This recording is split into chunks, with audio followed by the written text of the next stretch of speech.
For Direk, next po for Dennis, Jen, and Sam.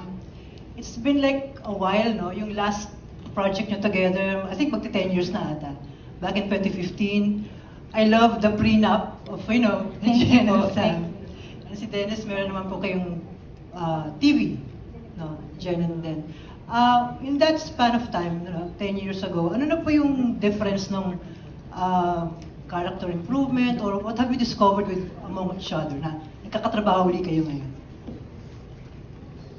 Ako po ngayon, mas napansin ko na dati kasi yung last projects din na ginawa namin lalo na nung sa pelikula was Rosario, I think more than 10 years ago na rin.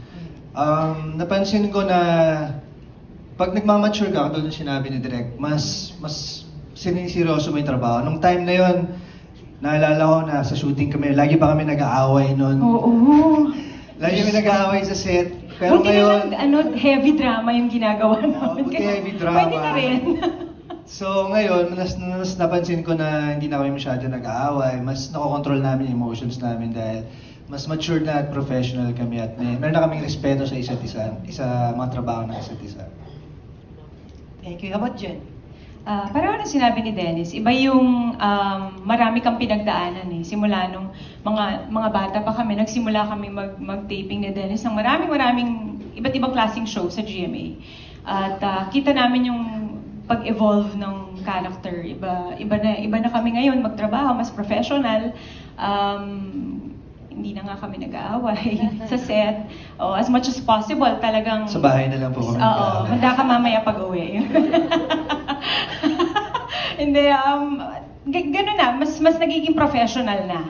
Niisip na namin talagang mabuti na trabaho to. Hindi natin pwedeng isama yung personal na buhay natin dito o personal na problema natin dito. Kay Sam naman, nakatrabaho ko si Sam, ilang years ago na yun, Sam? 2014. The proposal. Around that time. Si Sam naman, ako naman feeling ko, siya pa rin yung Sam na nakilala ko noon. Kasi mabait talaga siyang kasama, mabait siyang katrabaho, napaka-komportable ko sa kanya, napaka-professional, at hanggang ngayon, nung sinushoot namin itong pelikula, hindi pa rin siya nagbabago. Bukod sa mas magaling na siya ngayon. Wow! Wow, thank you. Yeah, like you said, the prenup, over 10 years ago. So, isa sa mga dahilan kung bakit tinanggap ko yung project na to was because of Jen. I really enjoyed working with Jen nung the prenup. And yun din na masasabi ko, hindi siya nagbago. Like, she's just very open, she's very giving, she's such a pleasure to work with. So, yeah, I just like before, I really enjoyed working with her. And for the first time na magkasama kami ni Mr. Dennis Trillo, such a pleasure. I relate to him because I feel like we're a bit the same of medyo may pagka-quiet na introvert, same kami na ganyan eh.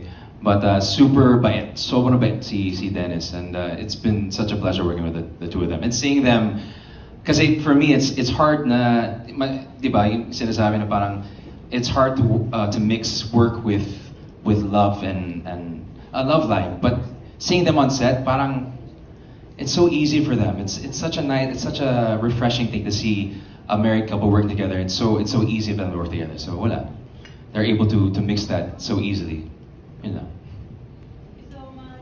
Thank you also for the question. Happy Valentine's Day. Happy Valentine's. Yeah, let's try to have a question from the other side of the room this time. Anyone? I'm sure. Yeah, there you go. Yes, hi, I'm Tessa Mauricio Ariona from the Manila Times. Hi, to everybody, good afternoon. Congratulations again. I think pwede pa rin mag-congratulate kay Dennis for such a great job from Green Bones Thank in you. December.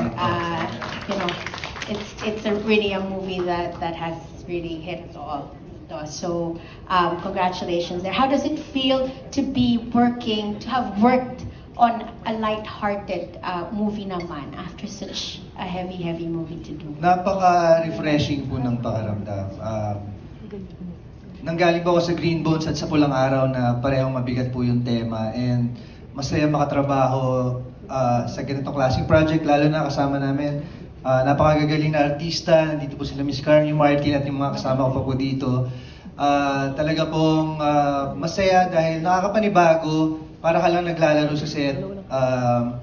lalo na kasama ko yung asawa ko dito, mas lalo akong naging komportable sa mga ginagawa ko. And first time ko makatrabaho si Sam LB, na talaga namang napahanga din ako dahil katulad ng sinabi ni Jen, napakabait, napaka-professional at galing din na artista. Kaya yun, masaya ako na makagawa naman ng iba't ibang projects, iba't ibang genres. At ngayon, ito medyo light naman, kaya yun. But besides that, I know that husband and wife producers are also producers of the movie. Nag-produce din ka ba kayo this one?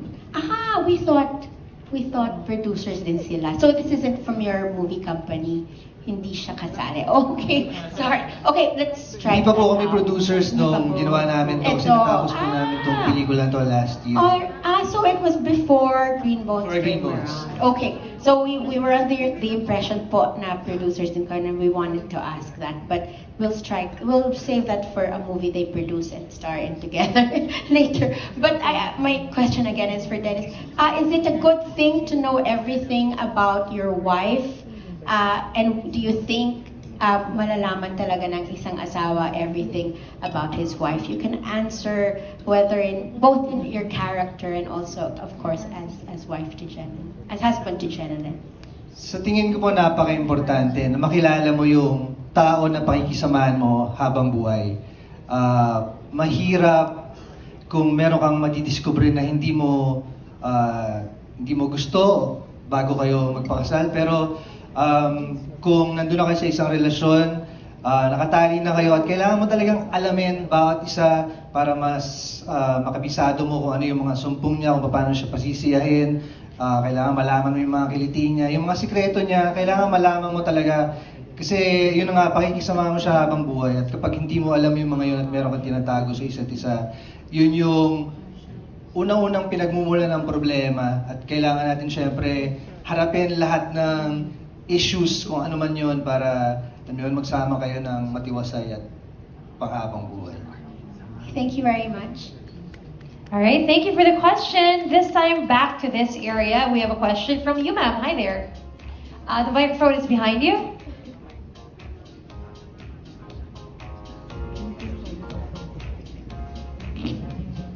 Good afternoon, everyone. I'm Trixie from Pinoy Screen and Stage. Yeah.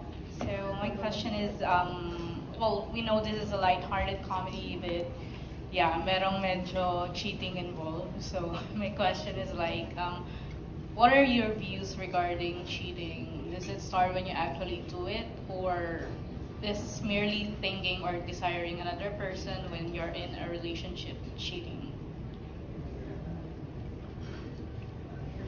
Yeah, anyone can Sino answer. mauna? Kasi ako na lang po, gusto niyo ako pong sasagot?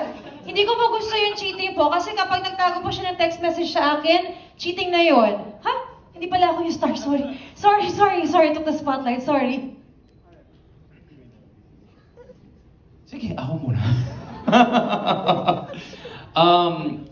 Para sa akin, temptation is always around. Especially with social media, you'll see pictures that'll create feelings, but do you act on them? I think is the real answer. So if you do act on them, that's cheating. If you are flirting, if you are leading someone on, that's emotional cheating. If you are giving past that in a physical manner, that's also cheating, obviously. So there are different kinds of cheating, but most people just look at it if you're giving into the physical aspect. But I think there's also that emotional cheating. If you're married, if you're in a relationship, if you're giving in and you're emotionally attached to the opposite sex and you're giving into that, that's also a way of cheating because you're giving part of yourself that you're supposed to be giving to yung kasitahan mo, the person that's supposed to be the only one in your life. Yeah. So, ayan. I hope you're happy with the answer. Pinawisan. Would you like to say a few words about that? Sige. Dagdagan ko na lang yun, no? Siyempre, pag nasa isang relasyon ka, siguro napaka-importante na kahit ano pang relasyon yan, kung ano pang label yan, kailangan alamin mo palagi yung mga limitasyon mo, kung hanggang saan ka lang, dahil syempre kapag lumabas ka doon, lumagpas ka doon sa mga boundaries na yon, talagang magkakaroon ng problema. So alamin mo lang kung saan ka lulugar, umayos ka ng tama, at alamin mo muna yung mga consequences ng mga actions mo bago mo sila pag-isipang gawin talaga. Very wise. O, diba? I mean, I do know that the whole topic of cheating, especially, you know, you can see a little bit of that in the trailer and whatnot.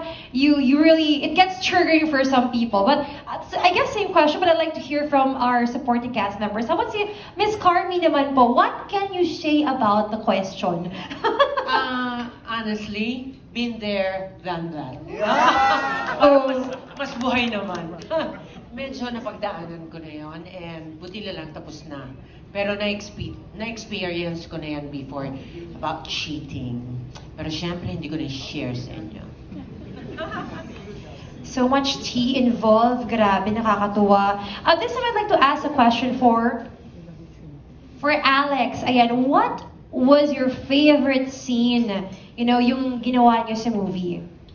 And why? Marami. Ako siguro yung kay ate. Lahat naman parang lahat favorite ko kasi I was used to playing talaga heavy drama. So ito yung first movie ko na very light, and I'm very grateful to Direk Real for allowing me to portray the role of Shara, and also to Ate Jan kasi siya talaga yung nag-guide sa akin sa entire movie na ginawa namin.